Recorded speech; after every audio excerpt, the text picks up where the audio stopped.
Parliament in Sri Lanka has begun the process of choosing a successor to deposed President Gotabaya Rajapaksa. The chamber will be selecting a new leader to serve the rest of Rajapaksa's term after he fled the country on Wednesday following mass protests. The next president will urgently need to tackle Sri Lanka's economic crisis.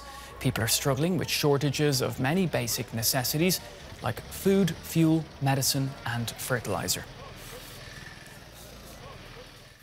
Well, DW's Manira Chowdhury is in Colombo for us. Hi, Manira, good to see you. So a new president should be appointed next week. How will they be chosen? Well, Pablo, the process has begun. The Parliament has convened today. In fact, it is in progress right now as we speak. Now, the plan of action is that on July 20th, a new president will be chosen through a secret ballot. Votes will be cast by the parliamentarians through a secret ballot. And at the moment, what we know are that there are three names in the fray. Ranil Wickremesinghe, the current Prime Minister and the acting president, has thrown his hat in the ring. And though he may have a little edge in the secret ballot, but it'll be interesting to see what happens because the public mood is still overwhelmingly against him. Another name in the fray is that of Dallas Alaparume, who is a member of the Rajapaksa's political party. And the third name is that of Sajith Premadasa, who is the leader of the principal opposition party. Manira, tell us what the new president will have to do to restore confidence in the political system in Sri Lanka. Well, yes, the new president will have a huge challenge in front of him because people definitely have lost faith in the current administration. So he will have a task cut out for himself. People will keenly look at what calls will be taken in the first few days of the person taking over the presidentship. One big demand since the beginning of the protest has been the abolishment of executive presidency, which is a system here in Sri Lanka which gives overwhelming, enormous powers to the head of the state, to the president. So that has been one demand, and that has been the demand of the protesters, that whoever takes over now should be doing away with this system. Manira, it's been an intense week, to say the least, in Sri Lanka.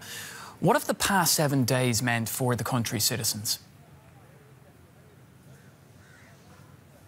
Well, July the 9th, when people stormed over and occupied the presidential palace and presidential secretariat that you see behind me, was a historic day for the people here. And on July the 13th, they stormed and occupied the Prime Minister's office as well, giving a clear message that they want Ranil Wickremesinghe also to step down as the acting president and the current Prime Minister. So all these days clearly were culmination of what people say was their anger, their frustration at the administration, at what they say the false promises that they have been making. They say that the occupation of these buildings was in a way of show of strength by these people, by the protesters who call this movement a people's movement, a public uprising, and a symbol of what power the people hold in a working, or should hold in a working democracy. So for them, these 7 days have been reflecting that, and also they say that they did get a massive victory because after that day, Gotabaya Rajapaksa had to flee and had to ultimately resign, which was their biggest demand since the beginning. Manira, thanks for your reporting. DW's Manira Chowdhury in Colombo. Well, for more on that, we're joined by Ambika Satkunanathan, a human rights lawyer and former commissioner of the Human Rights Commission of Sri Lanka. Welcome to DW. So for you as a human rights lawyer, what would be the most urgent challenges for a new president to tackle? Well, I think before we get to the challenges, it is important that the Parliament elects a person who has the public trust and also legitimacy.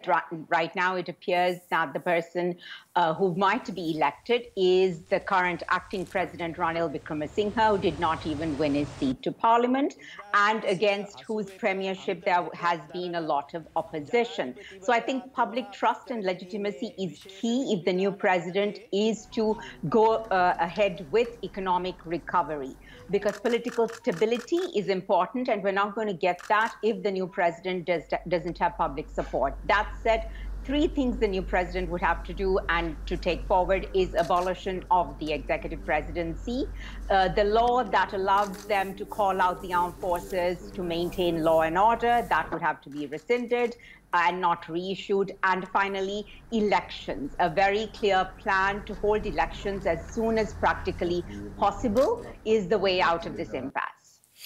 So how would people actually react if the interim president, so the former Prime Minister, actually goes into power?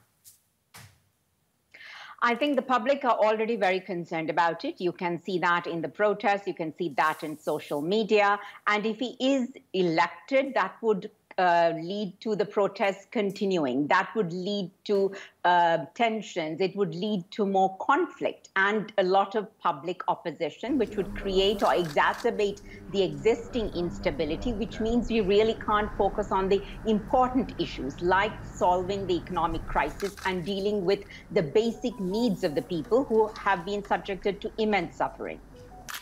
Let's talk about the former president. Now, he and his family have been blamed for mismanaging the country. There have been allegations of war crimes and corruption. Would it not have been better if the president didn't flee the country? Well, if the president, my personal opinion is if the president had remained in the country, that would have created more instability.